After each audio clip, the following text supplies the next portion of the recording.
Ujú. Hola amigos y amigas, bienvenidos a Monje y Más. Hoy voy a estar conversando con Chema. Me encontré en Chema sobre Facebook. Chema tiene un grupo de yoga y de mindfulness am, que y también es un estudiante. Me interesó mucho que también conoce a Bhante Punaji. No hay muchos que conocen a Bhante Punaji y pues por eso quise hablar con él. Hola, ¿cómo estás, Chema? Hola, muy buenas. Muy bien, aquí contento de poder charlar contigo y con vosotros. Gracias por acompañarnos hoy. Nada, encantado. Pues quería comenzar en el comienzo, en tu niñez y adolescencia. ¿Nos puedes decir un poco, pues, de tu religión o tus prácticas espirituales si tenías unas durante ese tiempo?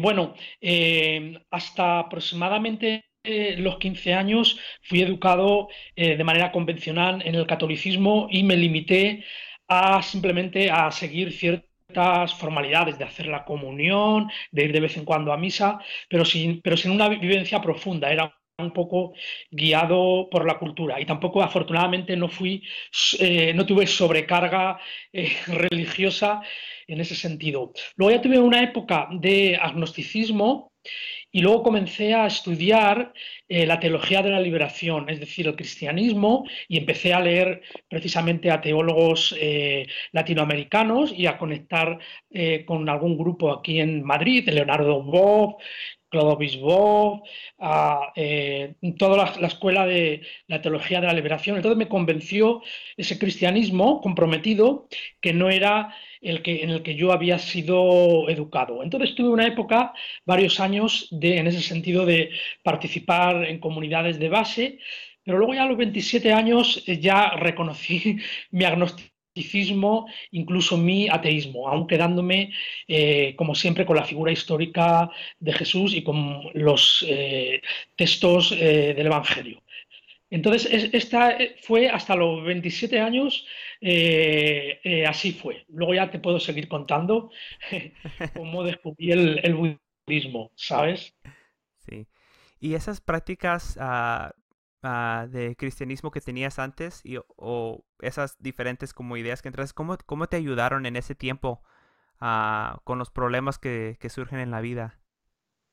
Bueno, me ayudaron a ver la raíz de los problemas y a entender que cualquier religión, aunque yo el budismo no lo considero una religión convencional, pero cualquier religión tiene que estar comprometida con los problemas individuales y sociales de la gente. No tiene que ser una vía de escape, sino todo lo contrario.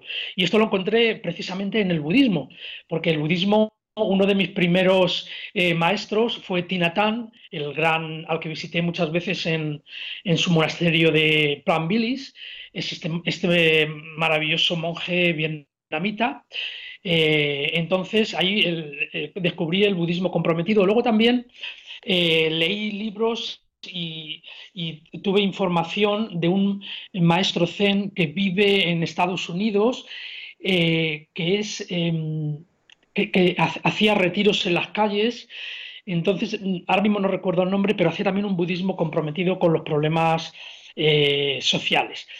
Luego después descubrí el budismo a través de la Forest Sangha, ya para ir adentrándome en cómo descubrí el budismo. La Forest Sangha la fundó Ajahn Chah, un maravilloso monje tailandés que fundó muchos monasterios en Occidente. Entonces empecé a visitar Amaravati, el monasterio de Inglaterra, donde vive una gran comunidad de monjes y de monjas, y entonces me entusiasmó su estilo de vida, la vida simple, y que eran gente, los monjes, muy modernos y que realmente conectaba con mi nueva manera de pensar, mi agnosticismo, incluso mi ateísmo, es decir, en el sentido de yo buscaba un camino espiritual que no tuviera que recurrir a la idea de una vida sobrenatural o de un Dios metafísico y fundador. Eso ya lo dejé a un lado por entender que llega un momento, una fase en que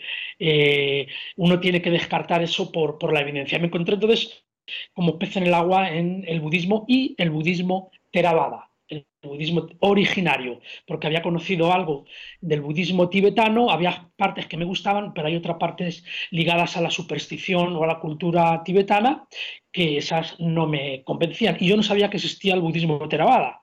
Y luego ya es cuando ya descubrí el maravilloso budismo que nos viene de Sri Lanka, de Tailandia, que esto no estaba muy difundido en Madrid, en España, no estaba muy difundido.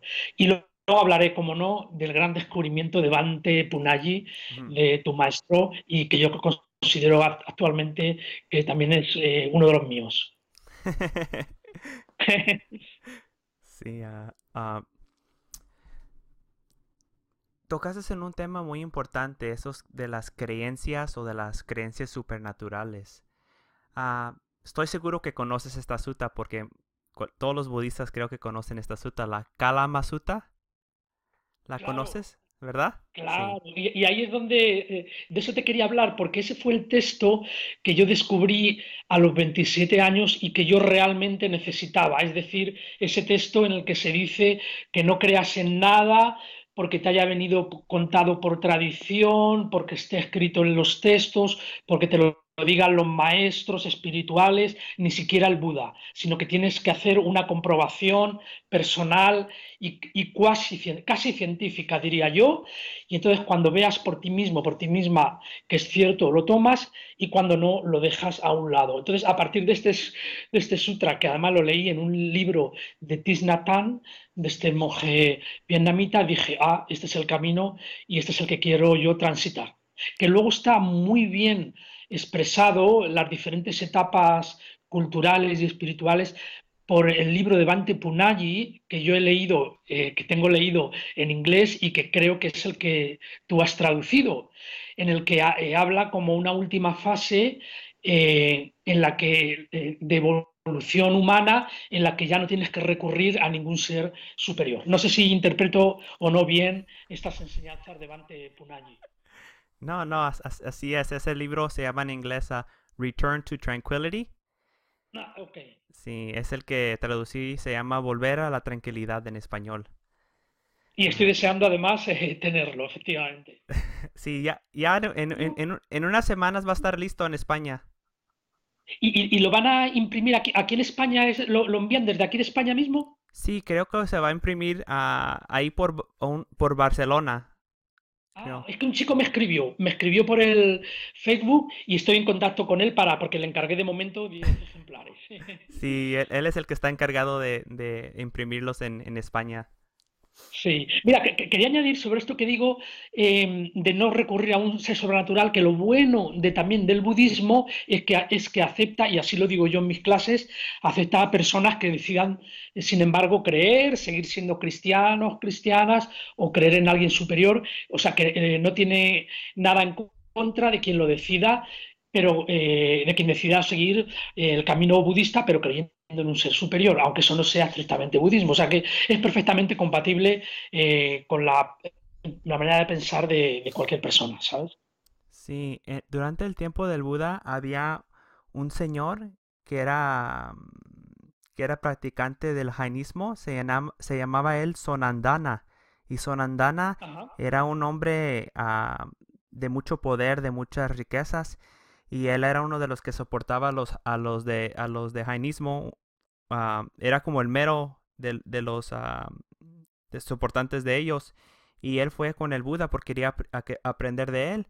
Y después de Ujú. una charla con el Buda, él se quería convertir budista. Se quería ser budista. Ah, Le dijo, Bante, quiero seguir tus enseñanzas. Y el Buda le dijo, ¿sabes qué? Eres una persona muy importante en tu religión. Debes ujú, pensarlo. No, no es bueno que estés saltando de una religión a otra. No va a ser para las mm, personas de no va a ser bueno para las personas de esa religión. Dice, Bante, por favor, dame permiso.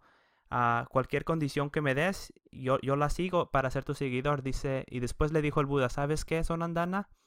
Si sigues soportando a tu religión que tenías antes, en la misma manera te dejo ser un budista, un discípulo mío.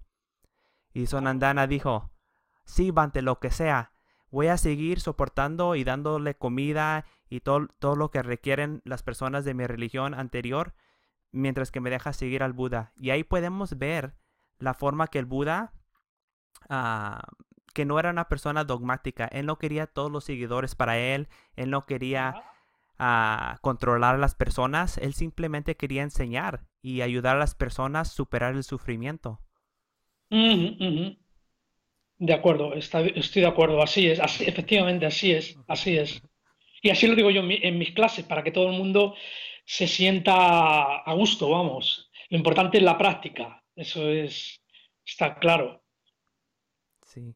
¿Y nos puedes hablar un poco de tu grupo que tienes, que enseñas en el parque? Se mira muy bonito en las fotos que compartes de yoga y de Sí, meditación. Y también dijiste que es un grupo inclusivo que para LGBT, personas de diferentes disposiciones orientación. de vida y sexualidad. ¿Nos puedes contar un poco de eso? Sí, cómo no. Pues mira, precisamente a los 27 años yo estaba participando aquí en Madrid en el movimiento LGTBI como gay. Entonces estaba luchando por los derechos de la comunidad LGTBI, ¿no? Y es entonces cuando ya yo practicaba yoga y yo meditaba. Entonces, de manera espontánea, me di cuenta de que en la comunidad LGTBI había mucho interés por el budismo y por la meditación, quizá porque había una idea ante la cerrazón y la intransigencia de la jerarquía católica, había mucha apertura y mucha predisposición hacia el budismo. Y realmente es así, el espíritu del budismo y el talante es así, de integrar a todo el mundo. Entonces comenzamos siendo principalmente la mayoría éramos gays a reunirnos en mi casa una vez al mes, ¿no? Entonces meditábamos, yo ya seguía la meditación vipassana y era lo que yo compartía en mi casa.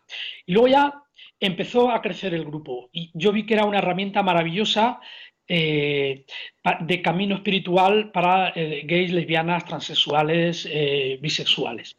Y luego además empezaron a interesarse personas heterosexuales, ¿no? Y entonces vi que era, vamos, el escenario ideal donde de integración natural, de manera natural, en que nadie se pudiera sentir señalado ni discriminado por su orientación sexual.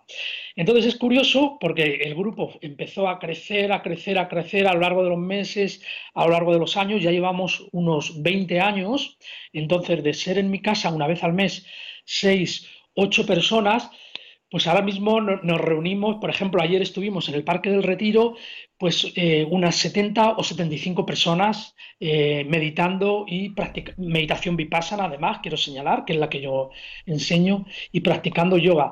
O sea, algo que considero yo verdaderamente revolucionario, no solo en el campo de la comunidad LGTBI tan necesitada, que ha sido tan machacada a lo largo de la historia. En España, afortunadamente, se ha conseguido derechos como el matrimonio de parejas del mismo sexo, etcétera, no solo para este colectivo, sino para dar a conocer el budismo con el talante aperturista y con el talante, digamos, pragmático de la sociedad occidental. Entonces ya te digo que ayer estuvimos 70, 75 personas, hice una tarde magnífica en el Parque del Retiro y hoy, por ejemplo, los lunes nos reunimos en una sala de una asociación en un barrio que es Lavapiés y los lunes solemos ser 60, 65 personas y luego también los jueves tenemos otro local, una galería de arte, pues que solemos ser alrededor de 70 personas. O sea que yo creo que es algo, le gusta, tengo que reconocer que a la gente le gusta la manera en que yo doy las clases y en que yo lo enseño. Y fijaos, fíjate, Bante, que es algo revolucionario, que, o sea, que se junten para meditar 70, 60 personas, 80 personas, yo creo que no pasa, no he estado nunca en Tailandia, pero que no pasa y en Occidente, pues es difícil que esto ocurra, ¿sabes? Sí, Estoy muy sí, contento realmente por la labor que estamos haciendo. sí. No sé tú qué piensas. En, tienes razón que pues en Asia, como en Sri Lanka y lugares así, Tailandia, la mayoría de las personas budistas no practican meditación y para juntar un grupo grande para meditar casi no pasa. Cuando tienen retiros de meditación, casi las únicas personas que son todas las abuelitas, todas las viejitas Sí, van, son las únicas que van a participar en los retiros de meditación en Sri Lanka, Tailandia y lugares así, pero los jóvenes no van. pues aquí muchísima gente joven y ya te digo que bueno, disfrutamos muchísimo y el saber, no sé tú qué opinas de lo que digo, la postura del budismo o del que tú conoces con respecto al colectivo LGTBI, no sé tú qué opinas o cuál ha sido tu experiencia. Sí, pues yo he estudiado todas las suttas, leí todas las suttas y nunca he encontrado algo donde el Buda dice algo malo o que tener una vida así es mala. En realidad, el Buda ni habla de eso. Ujú, No habla nada de eso. Se encuentra un poco en la Vinaya para los monjes y para las monjas, pero porque los monjes y las monjas no deben tener nada de relaciones sexuales. ujú. Exacto, Ni- sean heterosexuales o Ujú. sean homosexuales, efectivamente. Sí, y eso para los laicos no se encuentra en nada. El Buda nunca habla nada. Y yo leí todas las suttas y he leído el Majjhima Nikaya y Digha Nikaya, Samyutta, Anguttara, dos, tres, cuatro veces y nunca he encontrado nada que dice el Buda sobre eso. Mm. Sí, eso me han dicho siempre a los monjes que he conocido muchos monjes Theravada, sobre todo de la escuela de la Forest Sangha, y siempre se los pregunto y me dicen, nada, ningún problema con las parejas del mismo sexo, distinto sexo.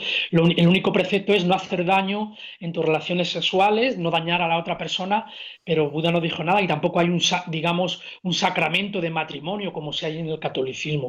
O sea, y efectivamente me dicen que en ningún momento lo condenó Buda ni existen textos condenatorios al respecto. Entonces, por eso vi que realmente el camino budista pues, merece la pena el seguirlo para muchísima gente que se ha sentido oprimida, ¿no? por su orientación sexual. Mm. Sí, sí, sí. Pero una cosa que sí me gustaría decir es que no importa si eres heterosexual o eres homosexual, ah, el Buda sí nos pide que tenemos que tener mucho cuidado en la Ujú, forma que practicamos la sexualidad, porque eso puede ser ujú, una forma de deseo, de apego, que puede conducir a más apego a este mundo, a estados malsanos, se puede transformar ujú, en cosas muy, muy malas. So, siempre tenemos que tener mucho cuidado ah, con la sexualidad. ujú. De acuerdo, exacto, sí, sí, completamente de acuerdo, Ahora, completamente de acuerdo. ¿nos puedes hablar un poco de cómo fue que conociste de las enseñanzas de Bantipunaji? Sí, bueno, pues mira, fue un gran descubrimiento a través de Internet, cómo no, que se habla de que estamos en la nueva era de expansión del budismo a través de Internet. Pues mira, yo creo que hará aproximadamente 70, sí, perdón, 7 años, pues en YouTube, bien, me encanta, como no domino mucho el inglés, me encanta escuchar textos de monjes Theravada, sobre todo de la tradición Theravada, en YouTube, y hará unos 7 años apareció Bhante Punagi, ¿no? Entonces, desde el primer momento quedé absolutamente fascinado por sus discursos, por los vídeos que por cierto estoy contentísimo y los iré compartiendo, porque si no me equivoco, eres tú quien los está traduciendo, subtitulando en castellano. No sé si lo haces tú o lo hace otra persona. Sí, yo estoy haciendo unos. Bueno, pues hay algunos que yo los conocía en inglés y que ahora los estoy volviendo a visitar y que veo que es exacto, con subtítulos en castellano absolutamente extraordinarios. Decirte que desde hace unos 7 años dedico cada día por lo menos media hora a revisitar alguno de los discursos de Bhante Punagi. Entonces, lo que me encanta es, por un lado, que es un monje, un maestro de formación científica. Si no Ujú. me equivoco, fue Sí. médico y descubrió el budismo y su visión científica del budismo me parece y además lo digo así sinceramente, que yo he leído muchísimo y todos los días dedico un par de horas al estudio. Eh, ¿Qué te iba a decir? Está suponiendo una revolución y va a suponer una revolución del budismo en Occidente, las enseñanzas de Bhante Punagi, porque lo está contando, está reinterpretando los textos de una manera entendible y cercana a la mentalidad científica de Occidente. Y además me encanta, por ejemplo, diría yo, el cómo traduce de manera correcta términos como nirvana y muchos.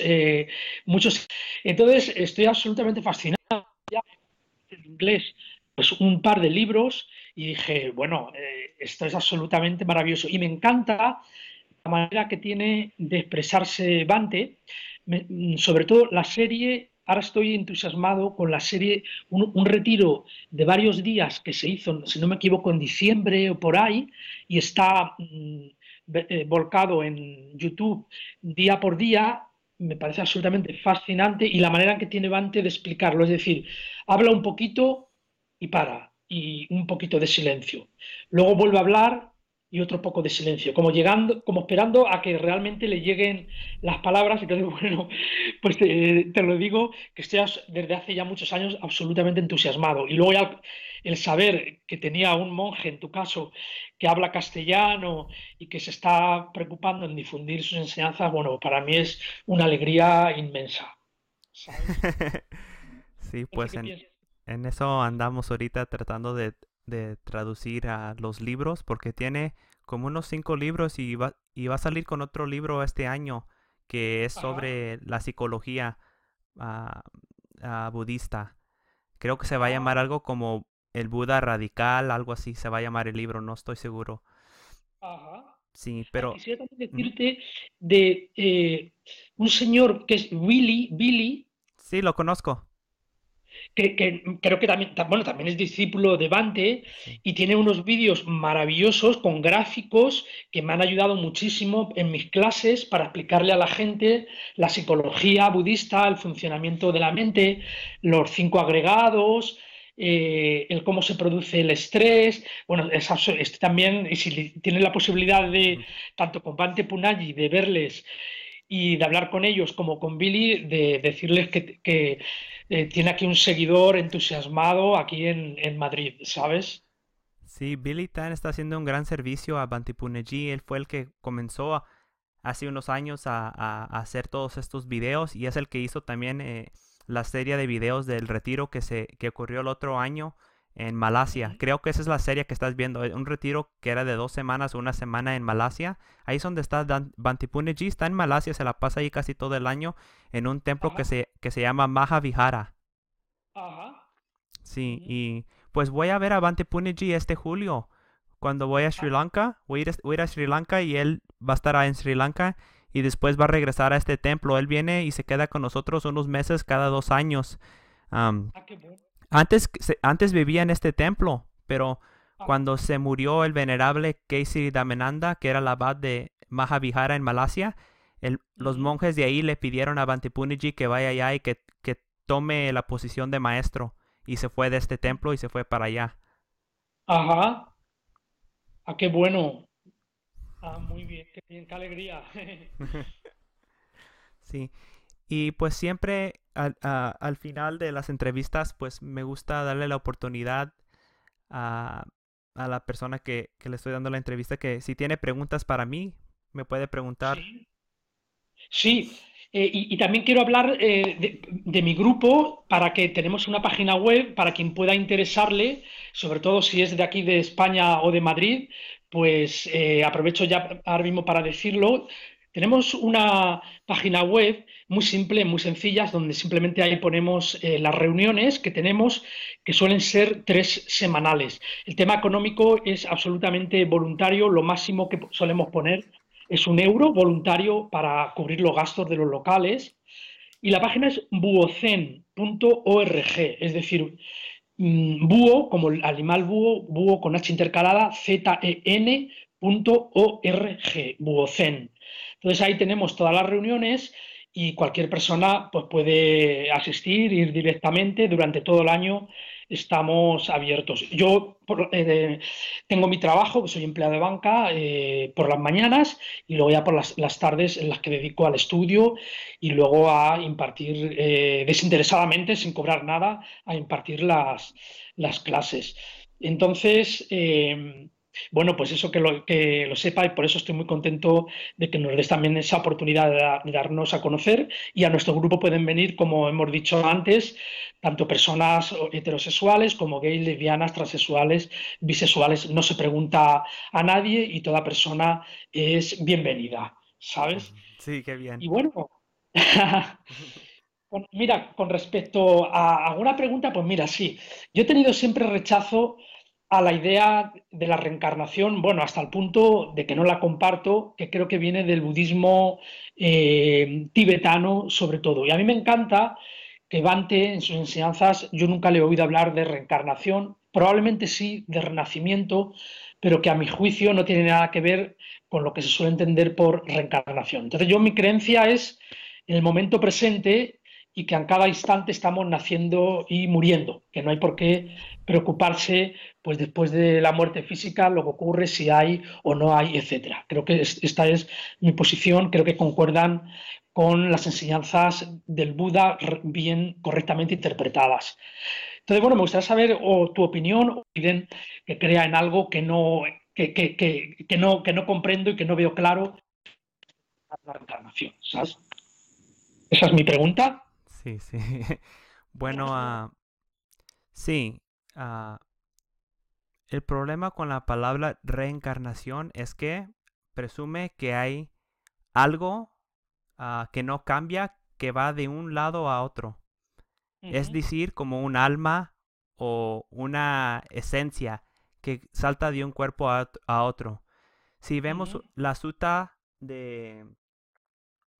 creo que es la Tanja Kaya Sutta, el discurso el discurso grande sobre el sufrimiento, o digo, el deseo. Ahí hay un monje que se llama el monje Sati, y le uh dicen -huh, monje Sati, el hijo del pescador, porque creo que olía un poco, tenía un olor de pescados o algo así, siempre le estaban haciendo burla. Y ese monje dice, a mí, como yo entiendo las enseñanzas del venerable Buda, es esta conciencia que va de una vida en otra. Y después le dicen al Buda y el Buda dice, ese monje está equivocado, me lo traen y el Buda le dice, ¿sabes qué? Yo nunca enseñé algo así, yo nunca dije que hay algo que va de esta vida a la otra. Yo nunca dije eso. uh Y -huh, ahí podemos ver que el Buda dice, pues que no hay algo así. uh -huh. No hay un Una esencia. reencarnación. Sí hay renacimiento, pero renacimiento, estamos hablando del proceso de Paticca Samuppada. Y Paticca Samuppada está pasando todo el momento.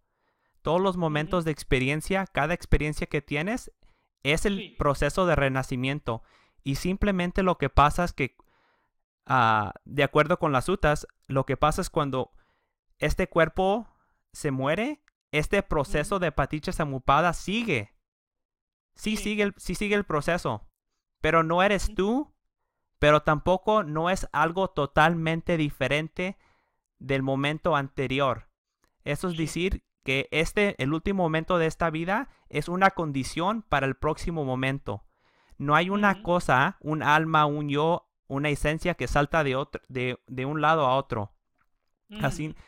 es como el ejemplo de una llama. Sí. Tienes la llama, la saltas de un lado al otro como de un fósforo a otro fósforo, de una vela a otra vela. Uh -huh. No es la misma llama, pero no es una totalmente independiente de la primera. Pero Uh la -huh. segunda llama depende de la primera llama, pero no es la misma. En una forma similar es lo que pasa, de acuerdo con las sutas, cuando este cuerpo se muere. Que las condiciones, que es el karma, ah, ah, dan que surja otro momento de experiencia en otro lugar, en otro cuerpo. Pero no eres tú. Pero Sí. tampoco no es algo totalmente independiente, porque es el karma que produce la próxima vida. Sí. Sí. Sí, Sí. coincido, sí, efectivamente. Aprovecho para otra pregunta que te voy a hacer. Yo leo muchísimos, casi todo lo que se traduce en inglés y me pido los libros sobre budismo Theravada. Leo los libros pues, ya de monjes, de Joseph Goldstein, Corfield, etcétera. Pero siempre he tenido resistencias a leer los textos, las propias escrituras, y tengo un libro muy bueno en castellano. ¿Tú recomiendas que se lean directamente los textos? Sí, yo recomiendo que se lean las sutas, todos los textos, pero me doy cuenta y sé muy bien que tal vez son muy aburridas porque se repiten mucho. Sí, sí, Repetición, repetición, y uno se cansa ya después de leer 5 minutos la misma cosa otra y otra vez y nomás cambia una palabra, es muy difícil. Ah, sí. Pero hay buenas noticias. En Sutta Central, ah, las suttas las hacen más como... Las cortan, quitan muchas de las repeticiones.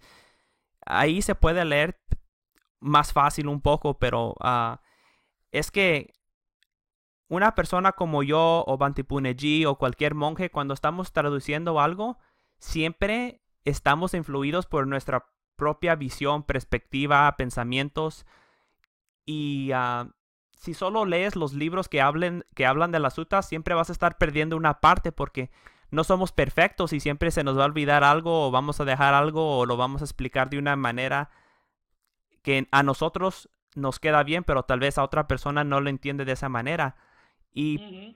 para no confundirse tanto o para de verdad saber lo que estaba hablando el Buda, uno lo tiene que leer Sí, los textos.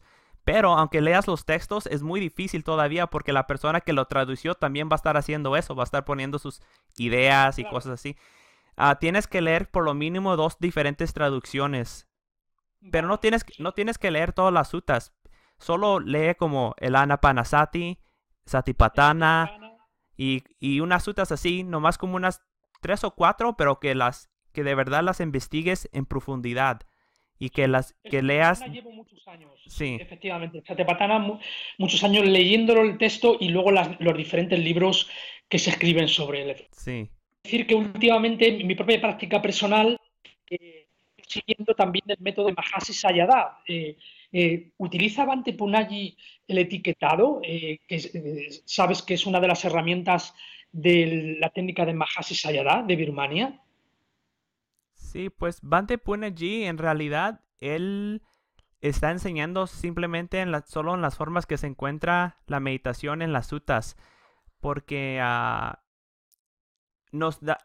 ahora en estos días nos damos cuenta a través de los historianos, los académicos y otras formas de estudios académicos que ah, hay una diferencia en el comienzo entre las sutas y el Abhidhamma. No es Ujú, exactamente lo mismo. Hay muchas nuevas palabras que surgen en el Abhidhamma. Muchas de las ideas de las sutas se cambian un poco y ujú, se ve que hay un cambio. Y ya saben los académicos que el Abhidhamma surgió como unos 200 o más años después del tiempo del Buda. No es ujú, decir que el Abhidhamma está mal, no es mal, pero no es exactamente lo que está en las sutas. Después del ujú. Abhidhamma, cientos de años más, en Sri Lanka, el venerable Buddhaghosa fue el que hizo el Visuddhimagga. Y el Sí. Visuddhimagga se basa también en el Abhidhamma, toma el Abhidhamma como las enseñanzas más altas. Ah, Ujú, y después, miles de años más, en Birmania, Mahasi Siddhartha y los otros monjes birmanios, ellos están sacando sus enseñanzas de Buddhaghosa, del ujú, Visuddhimagga. Ahora podemos ujú, ver tres niveles o tres etapas de separación entre las sutas y lo que estamos aprendiendo ahora. Si el ujú, Abhidhamma es un poco diferente de las sutas, ahí nos movimos un poco a una dirección, a otra dirección. Y después el ujú, próximo libro, el Visuddhimagga, también cambia un poco del Abhidhamma. ujú, Ahora nos movimos otro paso más. Y ahora llegamos a Birmania y hay otra cosa que pusieron. Ah, ujú, nos movimos otro paso más lejos. ujú, Y no es decir que las técnicas no son afectivas, tal vez sí son afectivas. Yo conozco muchas personas un monje que vino aquí conmigo, se quedó con nosotros y su práctica está muy buena, de lo que yo veo, y es un monje muy bueno, pero uh, nos estamos moviendo y del Buda, de ser budistas, y nos estamos dependiendo mucho en las opiniones de otros monjes. Para mí, por lo menos, yo soy un monje budista y tengo que tomar la palabra del Buda primero antes de todas las otras originaria. palabras. Sí. Aunque mi maestro Bantipuniji me diga algo, si en las sutas el Buda dice otra cosa, le digo, ¿sabes qué, Bantipuniji? Estás Sí. equivocado. Estás Mm, equivocado, aunque eres mi maestro. yo ujú, siempre voy a tomar el Buda como el maestro, como mi primer maestro. ujú, ujú. Y Bhante Puneji también está de esa misma opinión. Y por eso la forma que enseña Bhante Puneji, siempre él solo habla de las suttas. Él no habla del Abhidhamma o Visuddhimagga u otras cosas. Y él tampoco no niega que hay beneficios a las prácticas de otros monjes que enseñan ahora. Él dice, no, yo no me meto en esas cosas. Ellos pueden practicar como quieren y estoy seguro que sí hay beneficios, pero yo solo estoy interesado en la forma que se enseña en las suttas Ujú. Ah, tempranas. ok. Y esa es la opinión de Bhante Puneji, es como la misma opinión mía de lo que yo he encontrado en mis investigaciones. Pero sí he conocido monjes y parece que van muy bien y que son buenos monjes y que la práctica les ha traído mucho beneficio. Ujú, ujú. Ah, genial. Interesante, muy interesante. Sí, pero eso es una cosa a las personas que les gusta leer de las cosas académicas, pero son muy aburridas esas cosas también. Pero si uno se Sí, le interesa puede ver estos diferentes cambios. Hay muchos papeles y muchas disertaciones que profesores budistas y monjes, doctores budistas que se dedicado toda su vida al estudio del budismo explican cómo ha cambiado las enseñanzas un poco y las técnicas, cómo se han desarrollado ajá, ajá. durante los miles de años del budismo y es algo natural. Es natural que en cualquier sociedad o cultura o país o maestro se van a desarrollar las ideas. Es Mm, natural, no es nada malo, pero si podemos regresar al comienzo, eso también es bueno. Si nos podemos tomar nuestra fundación en el comienzo, nuestra base en el comienzo, en las sutas, eso creo que es de más beneficio. Es bueno tener un mm, maestro que te ayude, pero el maestro no puede contradecir el Buda o no se puede ajá. alejar mucho del Buda. Y si lo hace, él te tiene que decir, ¿sabes qué? Esta es mi opinión de esto. Sí, Y así está bien. Todos, mientras que el Buda dijo en el Kalama Sutta, el Buda dijo, mientras que tú veas que los estados malsanos se están reduciendo en ti y que los estados sanos se están desarrollándote en ti, si ves que eso está pasando, tómalo. Tómalo sí. como tu práctica. Y ahí el Buda Ujú. sí nos dio un espacio para desarrollar o interpretar las enseñanzas de una forma diferente, mientras que conduzcan a los estados sanos en la mente. Ujú. Ah, genial. Sí, sí, muy bien. Genial. Muy bien. Pues no sé si quieres compartir o si tienes otras cosas para compartir o unas preguntas. Sí, mira, un aspecto que además yo hago mucho hincapié en las clases de Bhante Punagi que he sacado es la importancia de la relajación del cuerpo. Es decir, y eso yo nunca lo había pensado tanto, pero a ver qué puedes tú contar en eso como práctica de cuerpo relajado. A ver, ¿hasta qué punto, qué opinas tú al respecto? Sí. Pues yo estoy seguro que conoces qué son los 7 factores de la iluminación, ¿verdad? Sate Claro, Bojanga. claro. Sí, Uno de los pasos ahí es pasadi. Pasadi es relajar, ¿verdad? sí, Primer paso tenemos sati, la atención. Después tenemos sí, Dhamma Vichaya, la investigación de fenómena. sí, Después tenemos energía, que es la, sí. la viria. Y después tenemos pasadi. Pasadi es relajar el cuerpo. Cuando el Ajá, cuerpo se relaja, ¿qué es el próximo paso? Piti, alegría. Cuando el cuerpo ajá, se relaja, naturalmente, orgánicamente va a surgir la alegría. sí. Cuando uno está alegre, la mente se calma. Cuando la mente está calmada, uno puede ver cómo las cosas están. Ahí podemos ver en los 7 pasos de la iluminación, los Sata Bojanga, que relajar el cuerpo es muy importante. Ahí está. Uno de los factores es pasadi, relajar el cuerpo.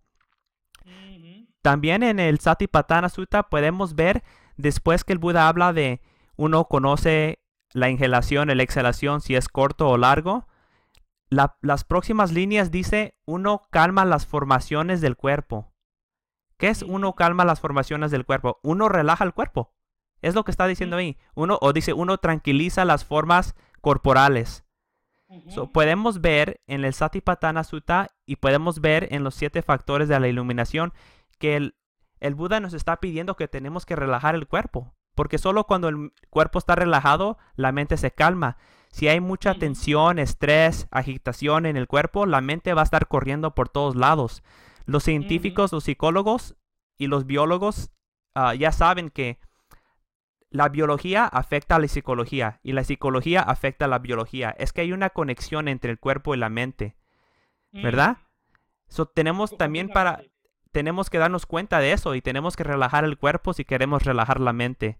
No, Ujú, si una de las dos cosas está agitadas, no se va a poder practicar. ujú. Correcto, sí, sí, así lo explico yo efectivamente en las clases. Bueno, quiero aprovechar para decir cómo es una clase nuestra, por si hay alguien interesado, Sí, de 1 hora y 10 minutos. Entonces, lo que hago es primero una introducción de 5 minutos, algún tema. Hoy, por ejemplo, vamos a tratar el tema de cómo manejarnos con las emociones, un tema fundamental. Ayer fue con los pensamientos, aunque no son inseparables, pero hoy les dije, bueno, mañana lunes, por hoy, vamos a ver cómo manejarnos con las emociones. Entonces lo explico 5 minutos y luego siempre divido los primeros minutos centrarnos en la calma, en la tranquilidad, enfocándonos en un objeto, en la respiración siempre, y luego ya cuando hay una determinada calma, cuando notas que la mente está calmada, que el cuerpo está relajado, pues ya poder centrarte en los diferentes fenómenos, en lugar de excluirlos como se hace los primeros minutos, luego ya ir investigando el surgir y desaparecer de cualquier fenómeno, sea este agradable, desagradable o neutro.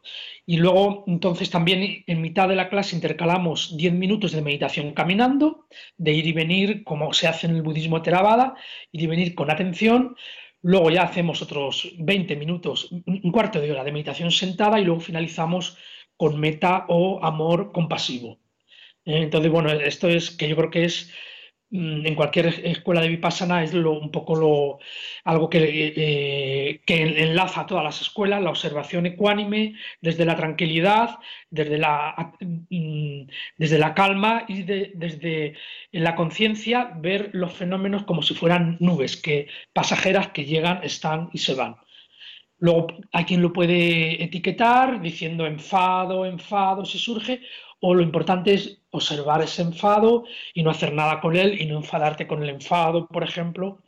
Y bueno, pues así son las clases, siempre muy prácticas y luego doy alguna idea para aplicarlo en la vida cotidiana, cuando barren la casa, cuando friegan los platos, etcétera. Bueno, pues esto pues gracias también. por compartir cómo haces las clases y todo. ¿Y nos puedes decir otra vez qué es el sitio si las personas se quieren contactar contigo y están en España? Sí, claro, pues entrar en la página web que es www.buocen, voy a letrearlo, Buhozen,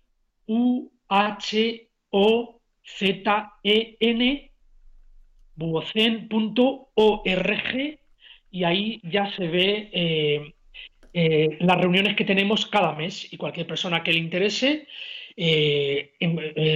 a la que le venga bien, a la clase que le venga bien, va directamente o ahí también está mi dirección de correo, está mi teléfono y se pone en contacto si quiere escribirme antes o llamarme, pues con mucho gusto todas las personas que les interese pues son bienvenidos y bienvenidas.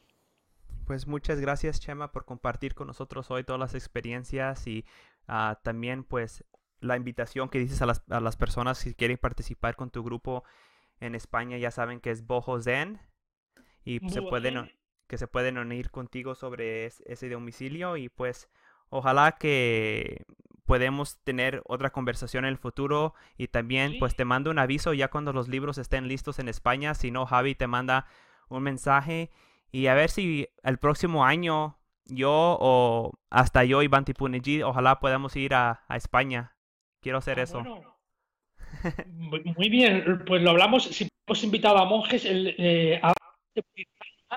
que es en Inglaterra, es Theravada, monje Theravada, y hemos hecho un retiro, pues unas 60 personas se apuntaron, un retiro de fin de semana.